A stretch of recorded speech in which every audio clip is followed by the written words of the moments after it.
8 सितंबर 1669 दिल्ली की सड़कों पर भीड़ उमड़ी थी।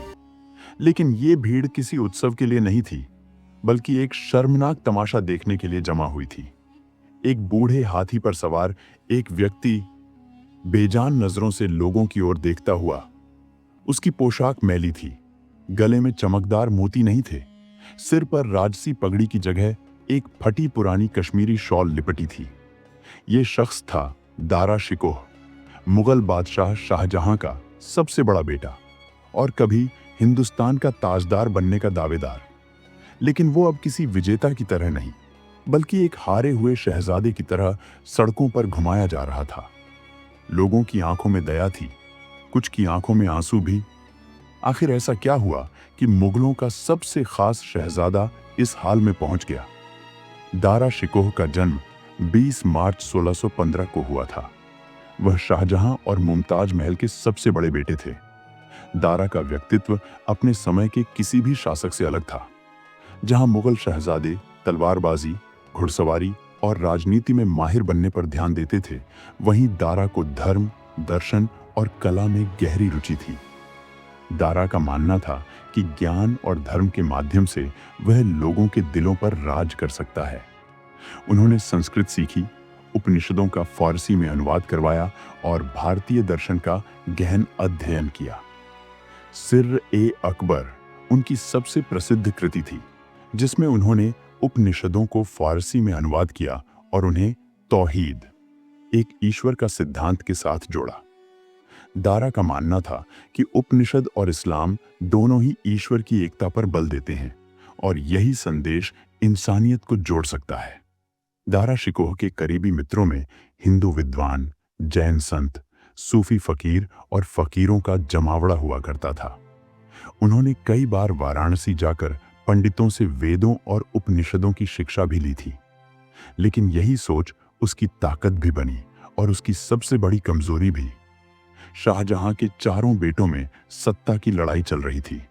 दारा शिकोह, औरंगजेब, शुजा और मुराद। शाहजहां की नजर में दारा ही उनका उत्तराधिकारी था, लेकिन यह फैसला औरंगजेब को स्वीकार नहीं था।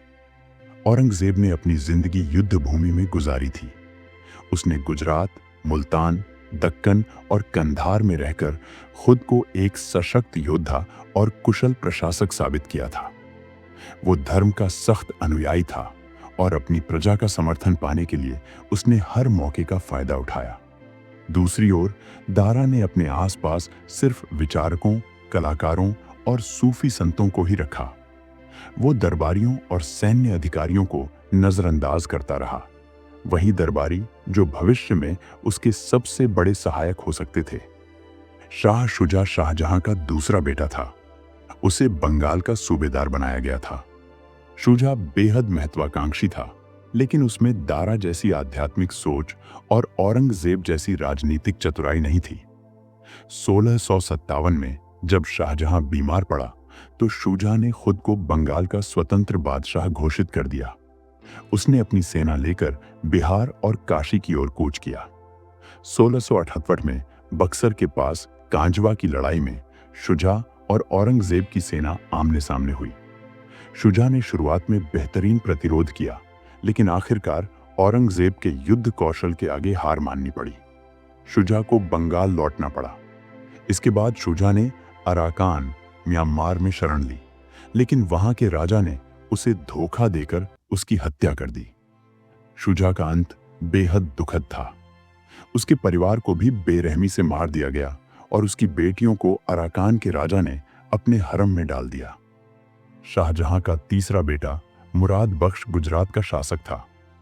मुराद बहादुर था, लेकिन उसकी सबसे बड़ी कमजोरी थी शराब और विलासिता का शौक। 1657 में जब शाहजहां बीमार पड़ा, तो मुराद ने भी खुद को बादशाह घोषित कर दिया। औरंगजेब ने चालाकी से मुराद को अपने पक्ष में कर लिया। दोनों ने मिलकर दारा शिकोह के खिलाफ समूहगढ़ की लड़ाई में उसे हराया। लेकिन मुराद को यह नहीं पता था कि औरंगजेब उसे सिर्फ इस्तेमाल कर रहा था। कुछ समय बाद जब मुराद को उसकी जीत का इनाम देने की बारी आई, तो औरंगजेब ने उसे धोखे से गिरफ्तार कर लिया। मुराद को ग्वालियर के किले में कैद कर दिया गया और बाद में उसे फांसी दे दी गई। 1658 में औरंगजेब ने दारा को हराकर दिल्ली पर कब्जा कर लिया। शाहजहां को आगरा के किले में कैद कर दिया गया। शुजा और मुराद के सफाए के बाद औरंगजेब के सामने अब कोई चुनौती नहीं बची थी। उसने आलमगीर की उपाधि धारण कर खुद को हिंदुस्तान का बादशाह घोषित कर दिया। अगर दारा जीतता तो भारत में हिंदू मुस्लिम एकता अधिक मजबूत होती। अगर शाह शुजा सत्ता में आता तो भारत में एक नई राजनीतिक धारा का उदय हो सकता था, जिसमें व्यापारिक और समुद्री शक्ति को बढ़ावा मिलता।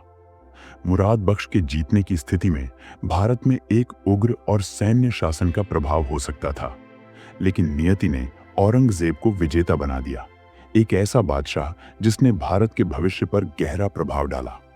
दारा भले ही मुगल तख्त की जंग हार गया, लेकिन उसकी विरासत आज भी जिंदा है।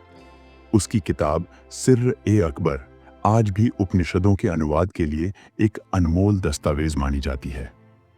भारत की गंगा जमुनी तहजीब का बीज दारा की विचारधारा में ही छुपा था। दारा शिकोह की कहानी सिर्फ एक हारे हुए शहजादे की नहीं, बल्कि उस सोच की है जो धर्म और संस्कृति को जोड़ने का सपना देखती थी। वो सपना जो आज भी हमारे समाज के लिए उतना ही प्रासंगिक है जितना उस दौर में था। औरंगजेब ने अपने पिता शाहजहां को वर्ष 1658 में गिरफ्तार कर लिया था। औरंगजेब को डर था कि अगर दारा गद्दी पर बैठा तो उसका प्रभाव खत्म हो जाएगा। वर्ष 1658 में हुए समूगढ़ के युद्ध, बैटल ऑफ सामूगढ़ में औरंगजेब ने दारा शिकोह को हरा दिया और सीधे आगरा की ओर बढ़ चला, जहां शाहजहां रह रहे थे। औरंगजेब को डर था कि शाहजहां यदि स्वतंत्र रहे तो वे फिर से अपनी सत्ता स्थापित कर सकते हैं और अपने प्रिय पुत्र दारा शिकोह को गद्दी पर बैठा सकते हैं। इस डर के चलते औरंगजेब ने शाहजहां को आगरा किले में नजरबंद कर दिया। शाहजहां को कैद में डालने के बाद औरंगजेब ने खुद को वर्ष 1658 में मुगल साम्राज्य का सम्राट घोषित कर दिया और अगले 50 वर्षों तक शासन किया। शाहजहां अपने जीवन के अंतिम 8 साल आगरा किले में ही नजरबंद रहे। उनकी बेटी जहांआरा बेगम ने अपने पिता की सेवा की और उनके आखिरी दिनों में उनके साथ रहीं। कहा जाता है कि शाहजहां अपने अंतिम समय में ताजमहल को निहारते हुए अपनी पत्नी मुमताज महल की यादों में खोए रहते थे। औरंगजेब ने उचित देखभाल की व्यवस्था भी की थी। उनकी बेटी जहांआरा बेगम को उनके साथ रहने दिया गया और शाहजहां को किसी प्रकार की शारीरिक यातना नहीं दी गई। इससे साफ होता है कि शाहजहां की कैद केवल व्यक्तिगत प्रतिशोध या क्रूरता का मामला नहीं था, बल्कि राजनीतिक स्थिरता बनाए रखने का एक सोचा समझा कदम था। अगर आपको ये कहानी दिलचस्प लगी हो तो वीडियो को लाइक, शेयर और सब्सक्राइब करना न भूलें। ऐसे ही इतिहास के रहस्यों और दिलचस्प कहानियों के लिए जुड़े रहें हमारे साथ ऑफिशियल हिस्ट्री आवर्स पर। धन्यवाद। मिलते हैं अगले वीडियो में एक नई रहस्यमयी और प्रेरणादायक दास्तान के साथ।